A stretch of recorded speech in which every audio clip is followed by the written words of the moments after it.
In the heart of South America, on the edge of blackwater rivers veined with sediment and stories, a silent operation begins before dawn. Thousands of tanks are filled, not just with water, but with living systems.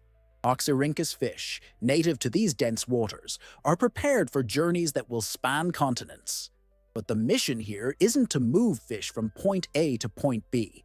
It's to preserve an entire microbiome in motion, alive, stable, and breathing. This isn't just aquaculture, it's engineering on a cellular level. These fish are not treated as mere cargo. Each one is a sensory organ in a biological machine, a metabolic engine enclosed in a biochemical envelope of water. To understand their transport is to understand how to move a living equation. Their needs are not simple. Their environment is a dynamic matrix of oxygen tension, particulate accumulation, stress-induced ammonia release, and neurochemical signaling. One imbalance, one unnoticed shift in pH or thermal load, and the system begins to degrade. The fish don't just travel, they metabolize, exhale, react. Every minute is a negotiation between physiology and physics. To visualize the complexity, think not of rivers or tanks, but of precision coolant systems in CNC machining, in a metal lathe operating at 20,000 RPM. Even the slightest change in viscosity or thermal retention can cause a cascade of failure. That's exactly how it works with these fish. Their water must stay within strict tolerances: particulate stability, oxygen saturation, ammonia dispersion. Just like coolant fluids must circulate with purity and consistency to avoid fouling a high-speed turbine. Here, though, the stakes are not production downtime, but thousands of lives. What traditional logistics often ignore is precisely what makes live fish transport so perilous. It's not about keeping the water cold. It's about understanding how oxygen gradients shift under compression, how a sealed bag accumulates carbon dioxide faster than its buffering system can compensate, how stress in high-density containment alters neurotransmitter activity, pushing the fish into metabolic overdrive. At this scale, moving live Oxyrhynchus is not a logistical challenge. It's a molecular balancing act, and the margin for error is razor-thin. To anchor this complexity in a visual memory, consider a detail from naval history: the ballast control systems in WJSG-2 submarines. These subs had to calculate every liter of air and water with surgical precision. A few miscalculated ratios in the air tanks, and the vessel would descend uncontrollably or fail to resurface. The parallel is more than metaphor. In Oxyrhynchus shipping, oxygen control isn't an option, it's a lifeline. Poor calibration of dissolved oxygen levels or inefficient surface diffusion can cause the entire tank system to collapse in less than 8 hours. And the data confirms it. In controlled laboratory simulations, Oxyrhynchus placed in sealed containers without ion exchange. Substrate technologies showed catastrophic biochemical readings, ammonia levels spiking beyond 400 parts per million before the halfway point of the journey. That's a critical failure threshold, one that results in not just mortality, but metabolic damage that renders survivors unmarketable. Because in this type of logistics, survival is not enough. The fish must arrive whole, unstressed, and physiologically intact. This is where the story begins. A story not of rivers, but of algorithms. Not of nets, but of membranes and pressure valves. Because moving these fish, millions of them, every day, is not about water. It's about the precise, invisible choreography of chemistry and engineering that allows water to function as a living, traveling medium. And if that choreography breaks, everything breaks. Next, we dive deeper into the water itself, because it's not temperature that's killing most of these fish in transit. It's something far more subtle, far more dangerous, and often completely invisible.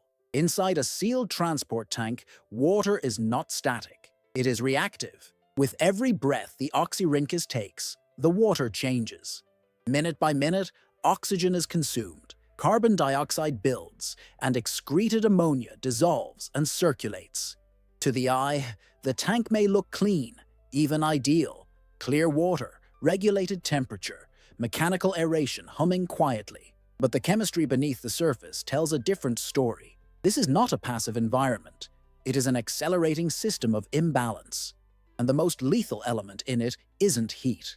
It's the invisible drift of pH and the rapid rise of metabolic waste. Across the industry, over 90% of high-volume exporters still rely on conventional systems. Ice for cooling, basic aeration stones, sealed bags with oxygen injected manually. These tools were not built for the biological complexity of long-haul aquatic transport. In practice, this means that as fish density increases, buffering capacity drops. Carbonic acid forms and pH begins a downward spiral. Water that began at a stable 7.2 pH can fall to acidic levels in just a few hours.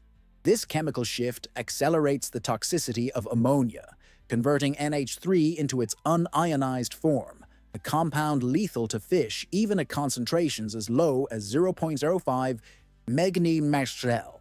What's changing this scenario is a class of innovations not born in fisheries, but in medicine. Microporous diffusion membranes, originally designed for dialysis, are now being integrated into modular transport tanks. These membranes are embedded with buffering gels that detect pH changes in real time and release stabilizing compounds as needed. They do not rely on electricity or mechanical pumps.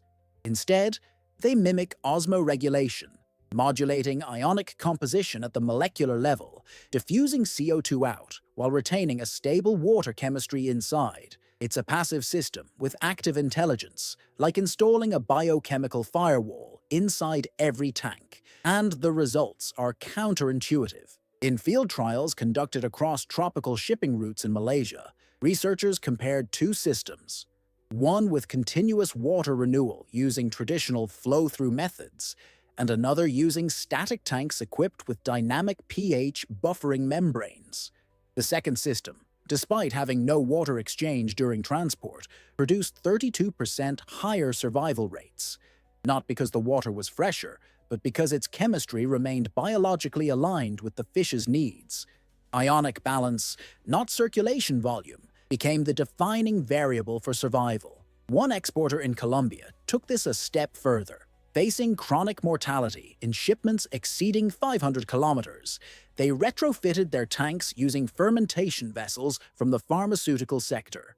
These tanks, originally designed to stabilize yeast cultures under biochemical stress, were modified with membrane buffering panels. The effect was immediate. Mortality dropped by 41%, not just during transport, but in the 48-hour recovery window post-arrival, a period where sublethal chemical stress often turns invisible damage into delayed death. That's the hidden lesson in all of this.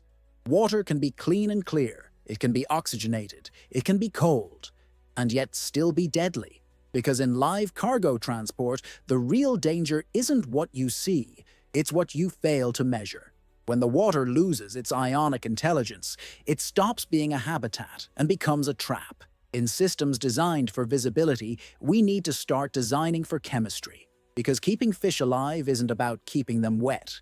It's about keeping the biome intact under pressure, time, and motion. And yet, even when the water's chemistry is perfect, when every molecule is balanced and every ion is buffered, there's another challenge that no pH meter can measure. A challenge created not by chemistry, but by movement. A pressure that doesn't dissolve or accumulate. It circulates, it spirals, and it exhausts. We're about to enter the hidden physics inside every tank on the move. In most freight systems, time is the enemy. Delays, extended routes, and slowdowns are seen as risks to the integrity of the cargo. But with live Oxyrhynchus transport, time isn't the variable causing the most damage. It's what happens inside the tank during those hours, specifically how water behaves when motion and pressure interact in confined space. Because when a tank moves, the water doesn't stay still, it circulates. And in that circulation, a second hidden challenge emerges: microvortices. What appears externally as a stable tank, strapped securely in a cargo plane or locked into a truck bed, internally becomes a landscape of rolling pressure zones. Acceleration, deceleration, turbulence, and vibration all transmit force through the water, creating miniature vortex currents that swirl unpredictably. These flows may seem harmless, but for the fish inside, they become invisible stressors. Oxyrhynchus are sensitive to directional shifts in water pressure. Their neuromuscular systems interpret these currents as threats, triggering continuous, unnecessary movement. Over the course of an 8-hour flight, this results in chronic fatigue, elevated cortisol levels, and a measurable decline in tissue integrity. What's changing this equation is a mechanical principle adapted from an entirely different field: hydroponic root misting systems. In those systems, plant roots are suspended in mist chambers, where air and nutrient solutions are circulated via venturi injection, creating slow, controlled spirals of movement. Applied to fish transport, this principle gave rise to micro-vortex stabilization tanks. These tanks are designed not to eliminate movement, but to shape it. Instead of chaotic, multi-directional flow, the water rotates in a calm, continuous spiral. Fish are gently suspended in metabolic neutral zones, zones where energy expenditure drops, heart rate stabilizes, and stress behaviors decline. Data from Vietnam's leading aquaculture research institute confirmed this. When Oxyrhynchus were placed in micro-vortex systems, cortisol levels measured at the end of a 6-hour simulated flight were 28% lower than in traditional, flat-aerated tanks. The same fish showed significantly reduced lateral fin abrasion, an indicator that they were no longer colliding with the tank walls in panic. The movement had become a guide, not a threat.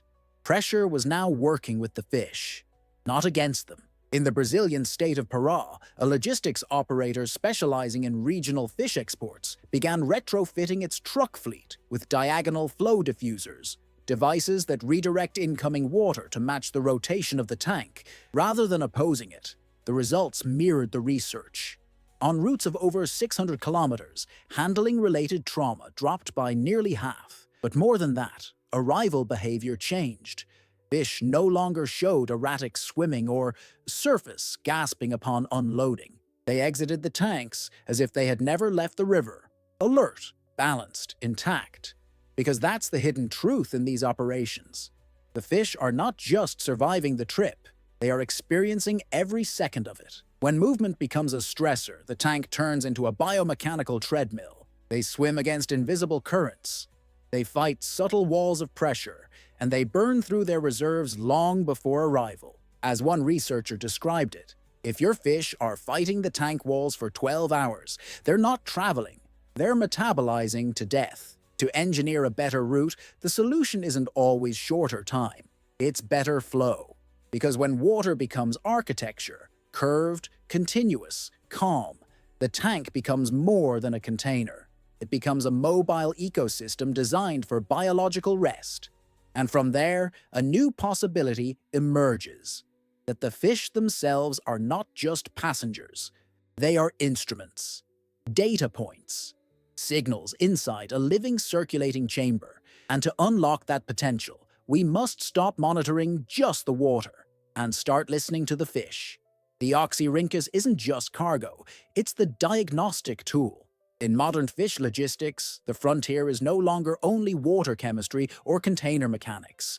It's biofeedback. It's reading the fish itself. Advanced systems, first tested with Norwegian salmon, are now being adapted for tropical species.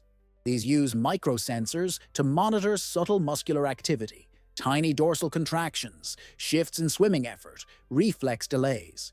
Every movement is interpreted as a signal, and in real time, the tank responds, adjusting oxygen flow, modifying current strength, regulating temperature. The container becomes a chamber of continuous negotiation between organism and environment, biology and control. In Brazilian pilot studies, integrating these reactive systems led to a 21% increase in post-transport weight retention and nearly halved mortality rates. But beyond the numbers lies a shift in logic. Transport stops being a fixed event.